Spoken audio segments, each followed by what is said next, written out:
is being conducted for Inverkeithing People Making History Oral History Project. My name is Dr Sue Morrison and the respondent is John Venters. Correct. This is the 26th of October 2021 and the interview is taking place in Inverkeithing Civic Centre. Thank you very much for agreeing to be interviewed for this project. That's okay. It's very good of you to come along, thank you. For the record, would you please confirm your name? It's John Venters. And what is your age or just your year of birth? Age 72, born 1947. Where were you born? Inverkeithing. And where do you live now? Inverkeithing. Have you ever left? Never left Inverkeithing. Holidays. Excellent. Thank you very much. Could we start by you just telling me a bit about your family background when you were growing up? I was born in Inverkeithing in Hill Street. Parents moved then to the new houses in Hillfield, where I stayed till I was married.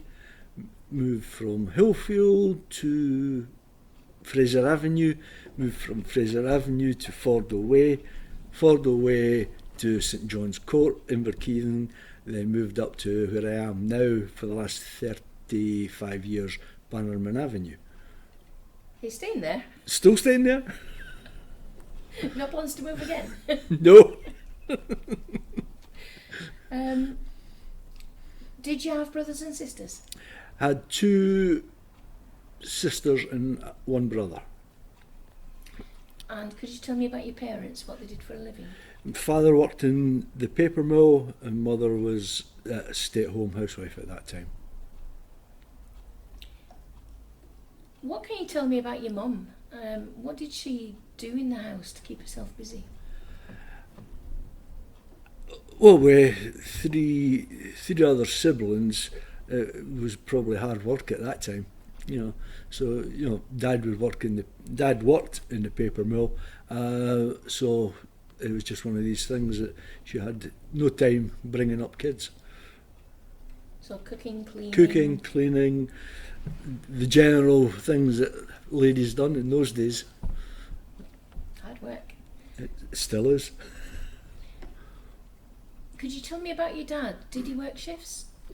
Yes, Dad worked shifts. He was, when I take note, he was a beaterman in the paper mill. So he was at the back end of the machines. He'd add dye to the paper and make sure the stuff got down onto the main machines. What kind of shift patterns did he have? It was 3 8-hour shifts. So he'd work, I think it was 6 till 2, 2 till 10, 10 till 6 in the morning. Because those machines used to run 24/7, never stopped. Was there a siren in the village for start of shifts? There was a horn that went at breakfast time. I'm trying to remember which time it was. There's one in the morning and one for lunchtime, and one at 5 o'clock when the majority of people finished. So the siren was a good time clock. You knew what the time was. What was Inverkeithing like at that time? A busy little place. Good high street, good lot of shops, all the general grocery stores, well known for its pubs, and it was a busy place because there was the paper mill working with probably well over 500 people in it. There was Ward's the shipbreaking yard. There was 2 quarries in Inverkeithing, and if you didn't work in Inverkeithing, you had a big chance of working in Inverside Dockyard, which was well over 1,000 people. What were the 2 quarries? I can't remember the name of them. Crook's Quarry was one, which is on that side of Inverkeithing, and I can't remember which the name of the one was on the Inverkeithing side of the bay. Was it Preston? It could be Preston Quarry, but it would have a different name if you go far enough back. So there were certainly 2 working quarries when I was a child. Was Inverkeithing a dusty place? I wouldn't have thought so. Didn't notice it as you're a kid. So no dust kind of flying? No real dust or anything that you probably would be aware of. What about the smell? Well, at that time the paper mill used to bring in esparto grass, and it boiled the grass, so yeah, there was a definite lingering odour sometimes, and sometimes the bay would change colour as well, because they would accidentally, shall we say, discharge into the Forth. So yeah, the bay could be green, red, blue.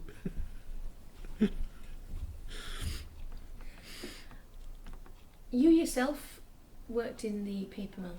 Yes, it wasn't the intention to work in the paper mill, was intending to be a joiner, but the poor gentleman who ran the business died about a fortnight before I was due to start.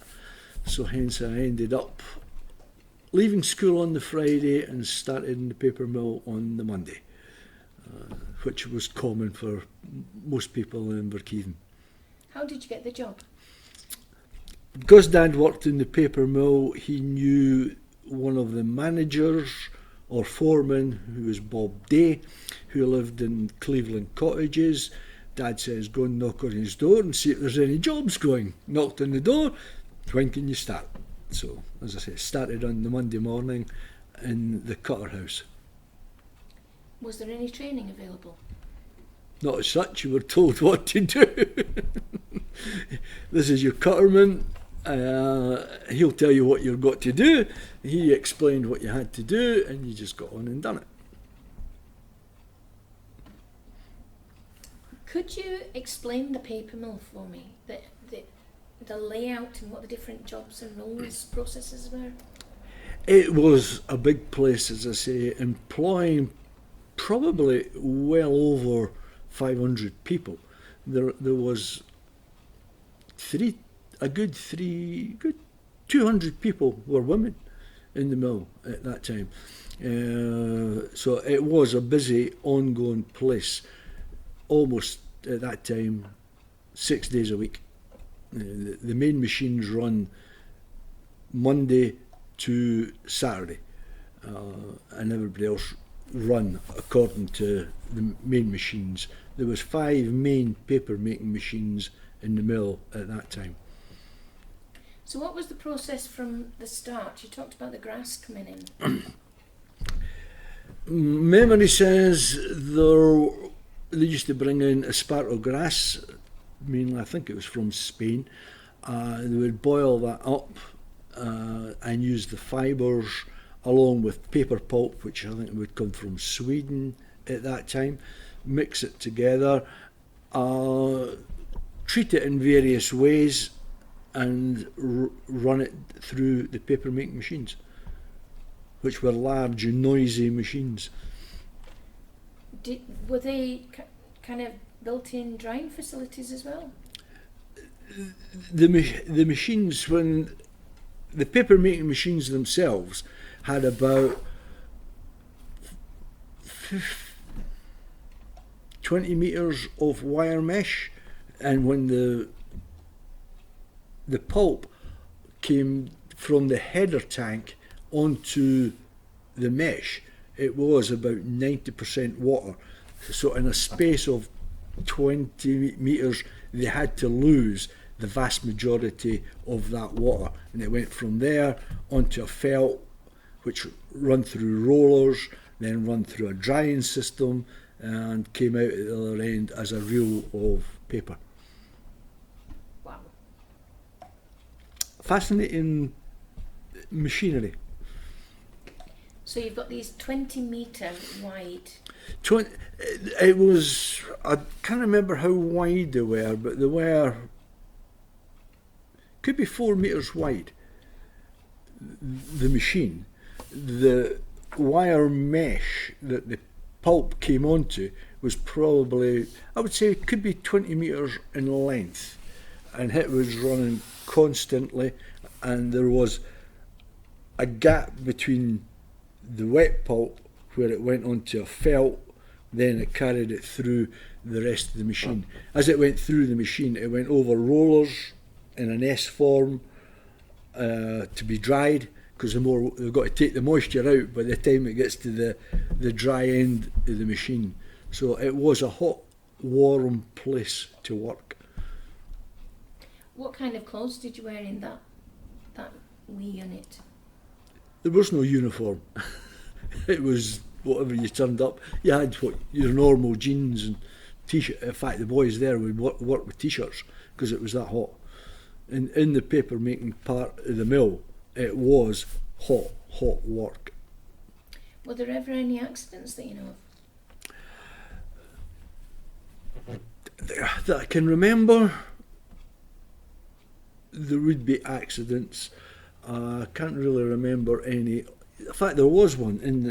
I remember we were out one Saturday night and there was an explosion in the mill, and one person that I do know did die in the mill through the explosion. Because where the sparkle grass was, it was fine dust, and it didn't take much to ignite that fine dust. So yeah, I can remember one where there was a definite death. Crikey. And there'd be others, because you burn your hands, you chop your hands off on the guillotines. Yeah, there was accidents quite frequently. So when this dry paper came off in its first form, what happened to it next? It was dried, depending on what it was. It was sent to the reelers to be probably more cooled.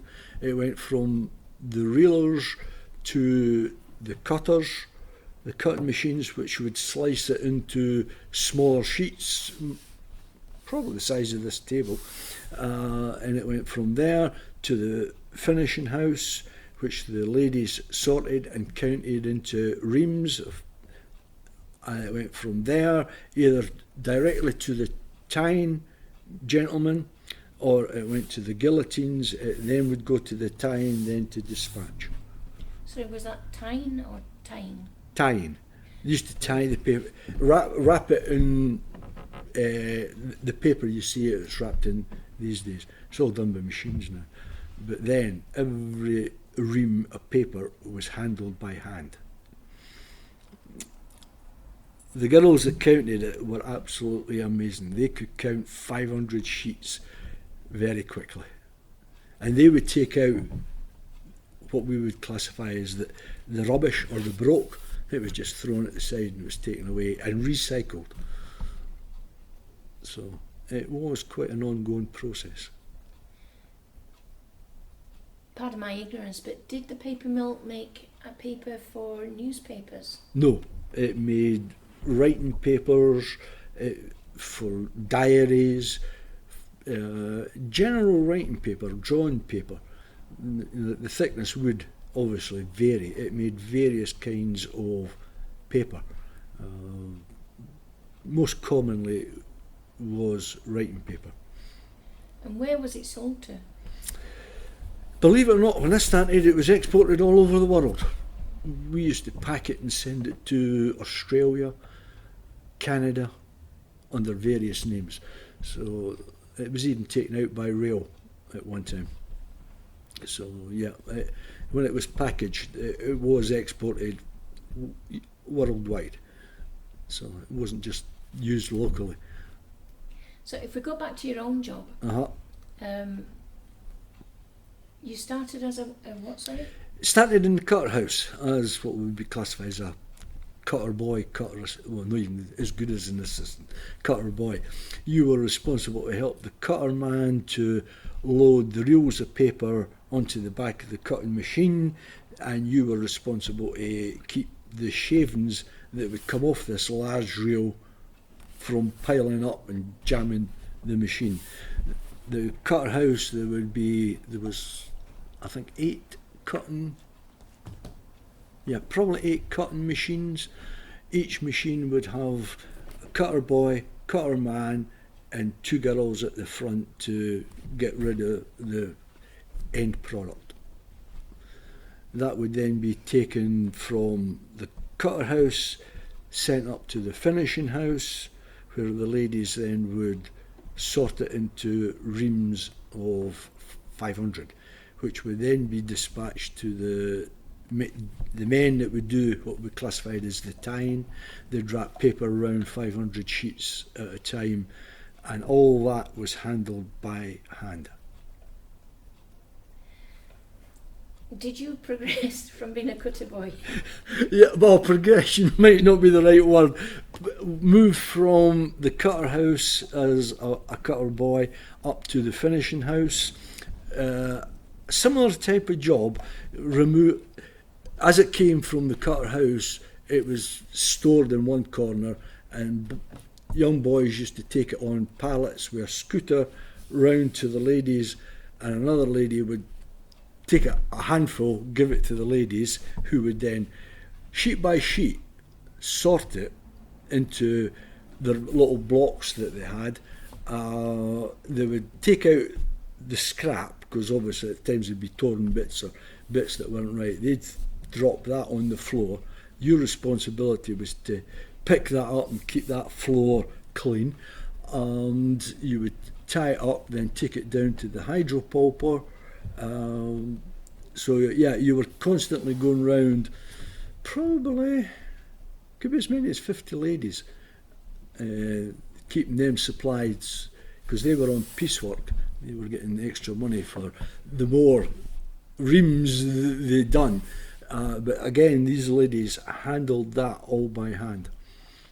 And I'm not talking about an A4 sheet of paper. I'm talking probably, it could be as many as 9 of those A4 sheets of paper. They weren't weak ladies, and neither were the men. So what did you do after being a boy? After being a boy in the finishing house, ended up as an assistant guillotine operator, then ended up as a guillotine operator who was responsible for taking larger sheets of paper and cutting it into A4 or I can't remember what the other one was, but you would principally cut large sheets of paper into small sheets of paper, or just trim the edges. So you do 4 cuts and slide it to the side. The assistant would then put it on a pallet. You then pull the one from the right hand side, trim it and put it to the other side. So it was hard work. I do mean hard breaking work. If you can imagine, you've got 3 sheets of A4 in front of you. You've got to cut 9 sheets out of a large. So this table, we'd be lifting sheets that size. 2 men. What was the actual machine like? A guillotine, there was, when I started, there were semi-dangerous job. It was a large steel bed with almost like a guillotine. It was a guillotine that would, when you pulled the lever, a gate would come out to protect you from the blade. It would slice it. It would move back up to its position. You would take the ream out, turn it round, place it in the correct position, pull the lever, the gate would come out, and yes, a few people got teeth smashed because you moved in kind of faster than you should have done. Or, in those days, because it was all on wooden floors, the vibration of the machine at the side of you sent your machine into action mode, and yes, the gate would come out and smack you in the mouth, no problem. This guard that you mentioned, was that always there? The guard was always there, and the older machines, can't remember the names, but Greg sticks in my mind. It was a large metal gate that when the blade came down, the guard came out to meet you. So for speed, you tried to time it correctly, so you were going in when the gate was going in, but if you timed it wrong and it was coming out, you got a nice metal bar in your face. The new ones have got electric eyes on the side. That's when I sort of left, they were bringing in electric eyes on the side of them, so you couldn't move forward. There was no gate going to hurt you.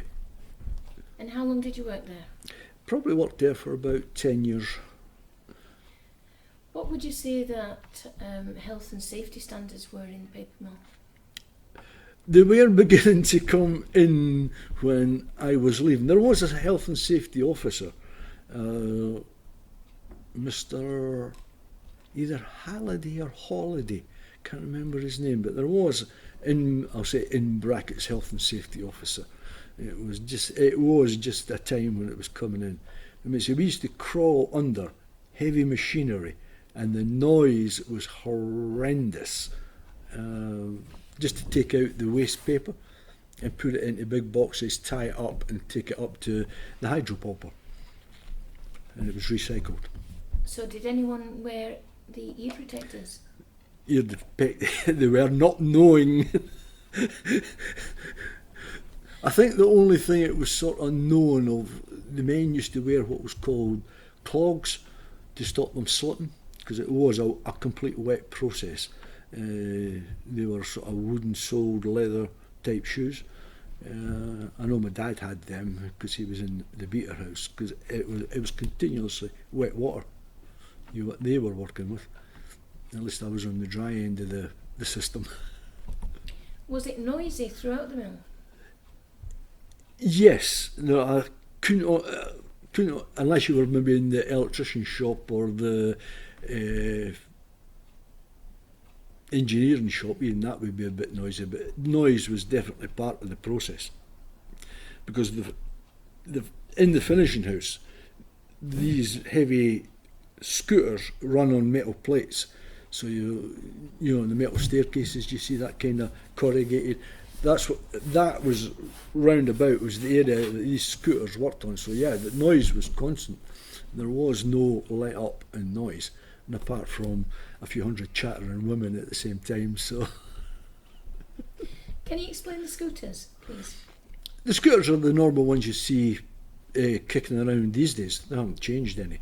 They were changing to electric ones when I sort of was ready to leave, but you had to pump them up and pull these pallets of heavy paper around the building.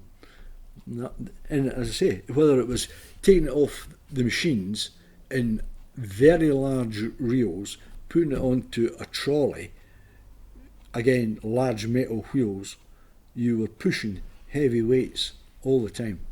Men were really pushing heavy stuff. Well, and even the young boys, the young girls even, at the end of the cutter house, they were taking large pallets of paper and moving it to another part there. So even the girls at that time knew what heavy work was, and especially the ladies in the finishing house. They used to pile the paper, reams of paper, at least 6 to 7 feet high. Fold it, large reams of paper, fold them up into a nice bundle, put one on top of the other, flatten it out, straighten it up, and that's what boys used to move on pallets. No problem at all. You've mentioned boys and girls. What ages were they when they started? Started probably at 16, as soon as you left school. Could you tell me about the female workforce? The female workforce was generally in the finishing house. And there was, I can't remember the exact numbers, but there was at least 150 in each end of the mill. The mill had 2 finishing houses, one west end, one east end, and those ladies did work hard. They would sort by hand, they would lift the paper, and I'm not talking about an A4 sheet of paper, I'm probably talking, say, it could be any size, 24 by 48 inches. They would lift 500 sheets of that at a time, and they would count every sheet by hand, no machine. So that was the main job, kind of counting and sorting. For the ladies, it was mainly counting and sorting the paper. There was obviously ladies worked in the offices, but I'm not saying they were the elite, but there wasn't many worked in the offices. What kind of age group would you say they were? 16 to retirement age. So women worked when they were married with children? They worked when they were married with children. And the men, were they the same kind of age group as well? Yep, 16 till retirement. There was no in between. You know, if you worked in the paper mill, you worked there till you retired or found a better job. Some did, you know, some couldn't handle either the noise, the hard work, or the shift work. Because the finishing house was 7 o'clock till quarter to 5. You had 2 breaks in between. You had breakfast and you had lunch, which I think was 45 minutes. So the women didn't work through the night? No, the women were only on day shift. Okay. You mentioned that the women were on piecework. Yep. I know what that means, but could you explain it for the camera, please? Piecework was where the ladies and the men that done the tying at this particular time were paid by how much they tied or how much the ladies counted per ream.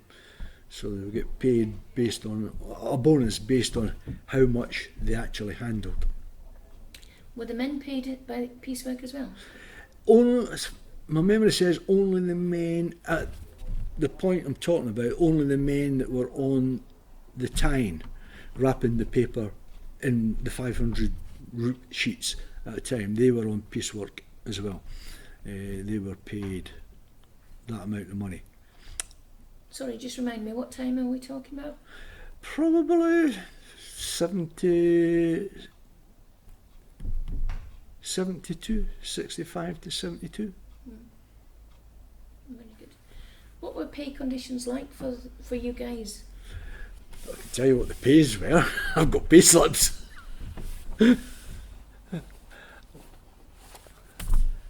Dug these out.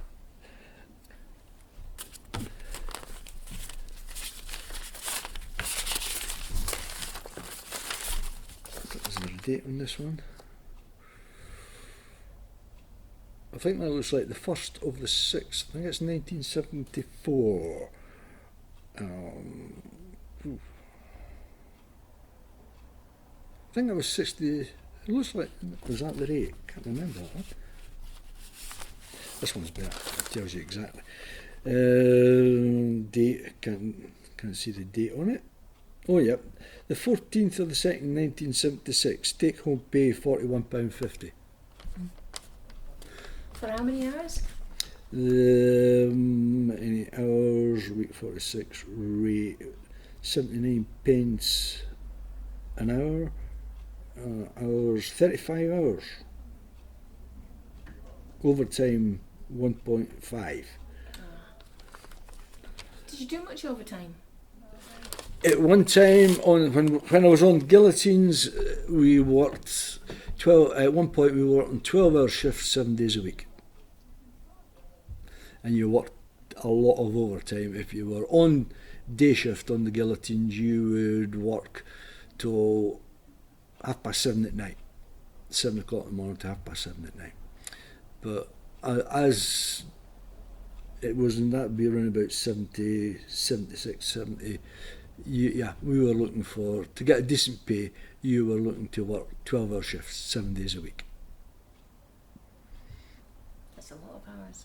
It was a lot of hours. For 79p an hour. 79 pence. There's quite a few, they're all about the same. £42.50 net pay. £37 net pay. So that's what you were getting paid, and that was 1976. Were there any washing facilities at work? There was a couple of sinks. If you got your hands dirty, you could go and wash your hands, but there was no showers. There was toilet blocks for ladies and gentlemen, but generally you managed on day shift where I ended up. You always sort of managed to time yourself so you were back at the house. Not a problem. Or if you did have to, the toilets were mainly used for smoking in those days. Were you allowed to smoke in the mill?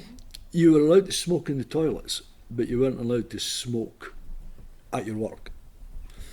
So every couple of hours they would take a 10-minute toilet break, shall we say, but it was actually a 10-minute smoke break. You mentioned that working conditions could be wet, Yep. on the wet side of the process, and hot and dusty. What were they like for you in the guillotine? It was dry, it was hard, because as I say, every ream of paper was lifted manually by hand. The size of some of the reams would take 2 men to lift.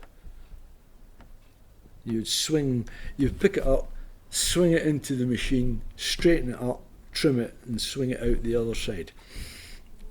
I have moved 20 tonne of paper in one 12-hour shift, all by hand.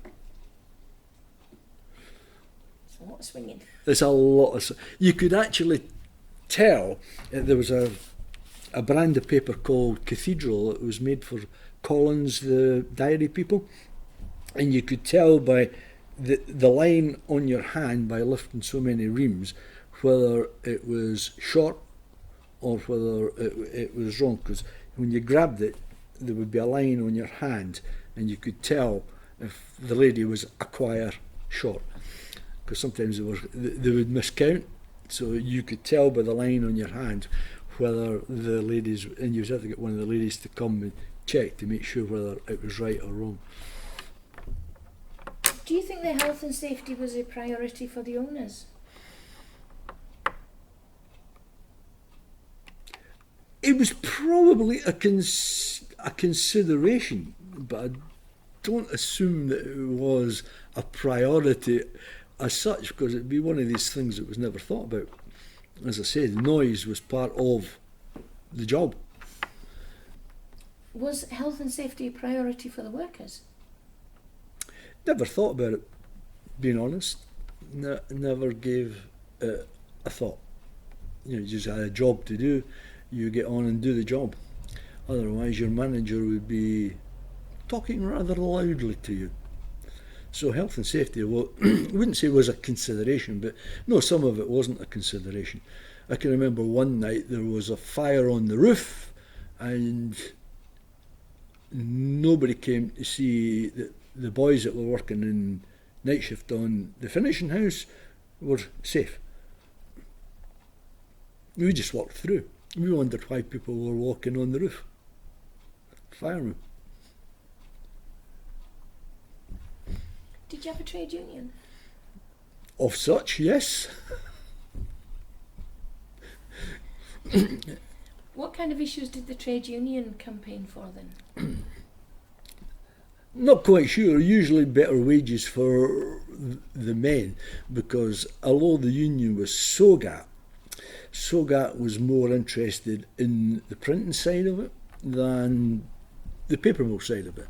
I can remember once we were told to go on strike to support the printing side of it, and I got kind of angry with the union for that reason. You know, in fact, the guillotine operators on the print publishing side were paid more than the guillotine operators on the paper mill side. Why was that? We were looked as lower class employees.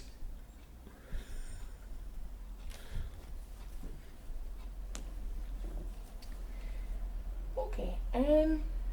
What changes did you see at the mill over the years?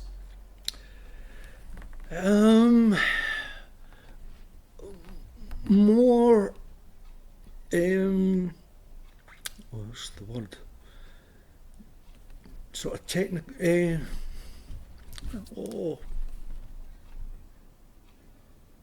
Can't think of the word. Sort of technical. Well, machinery type help. the scooters, instead of being pulled by hand, sort of were becoming electric scooters. The tying that was done by the men it was a machine that ended up doing it.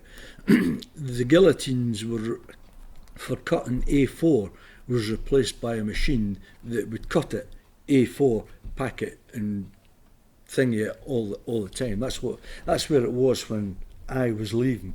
They were bringing in technology to make the work a little bit easier than the hard work that it actually had been.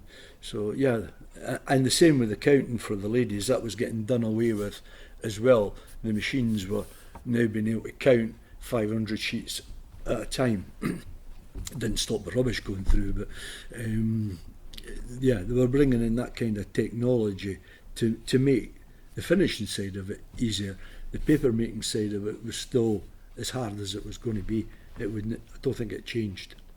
So some of the processes became automated in the mid-70s-ish? In the late 70s, the beginning of the 80s, it was being automated up then. What impact did that on the workforce? They would be needing less people.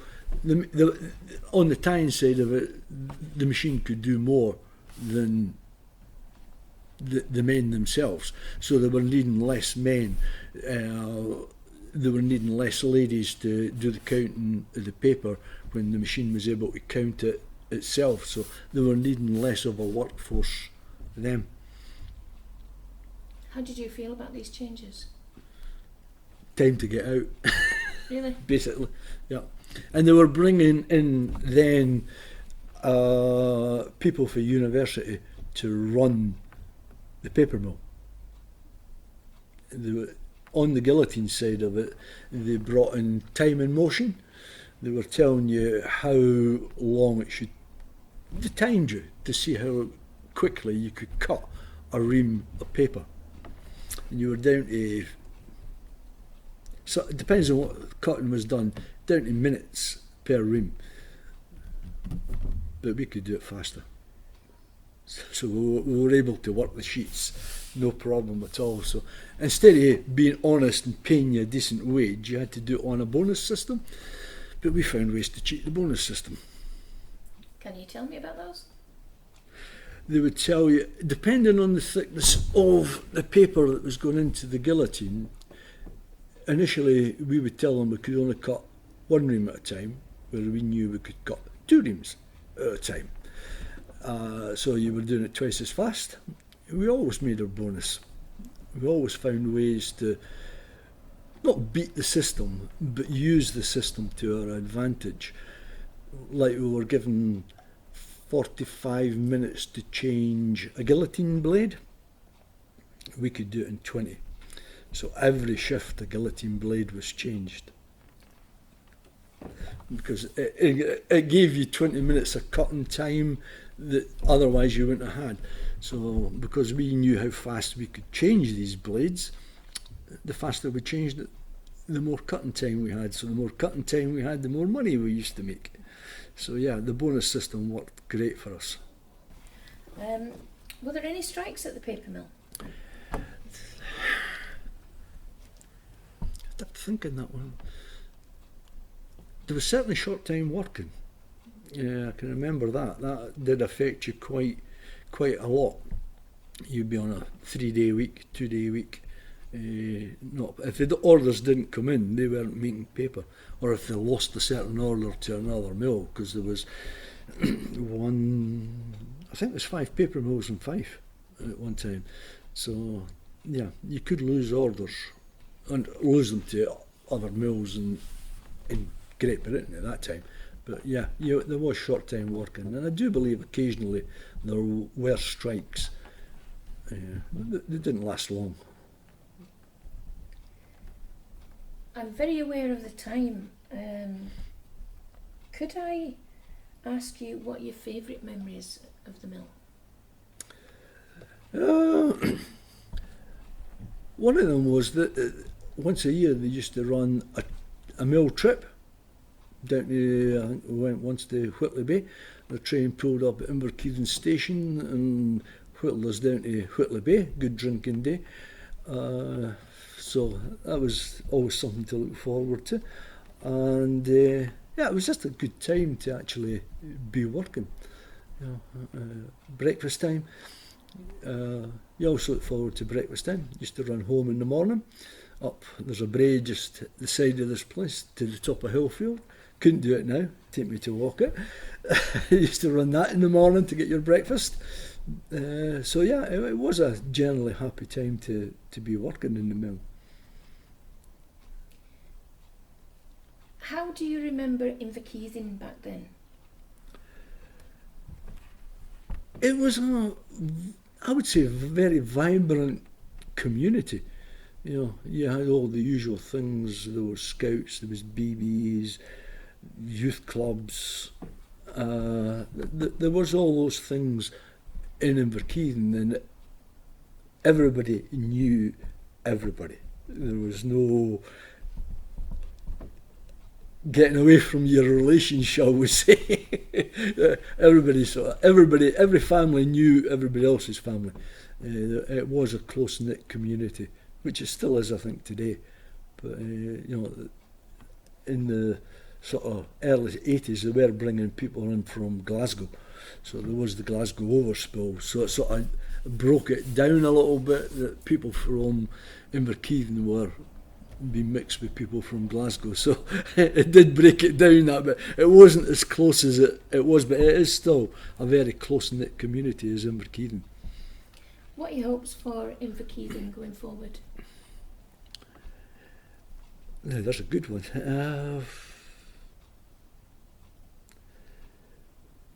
They could bring in some kind of, rather than houses, some kind of big industry that would keep the people in Inverkeithing employed. Because when I was young, there was plenty of employment. You could quite easily leave one job and move to another one. You could move towards shipyard, you could move to Crook's Quarry, you could move, if you didn't like real hard work, you could move to the dockyard. There was even mining. In fact, I remember once when the mines were getting laid off and I was on the Guillotines, miners couldn't hack our job. They would last an 8-hour shift and never appeared back. That was one thing I did notice, because we used to get lots of, you know, they would start off with miners, right? You know, they didn't last long on the guillotine side of it. I'll not say they didn't last long on the paper making side of it, because it was slightly easier. Not easier in one respect, but they didn't handle the paper the same way as we handled it on the finishing house. That's all of my questions. Is there anything you would like to add? No. Well, John, it's been an absolute pleasure speaking with you today. No problem. Thank you very much. Yep, thank you.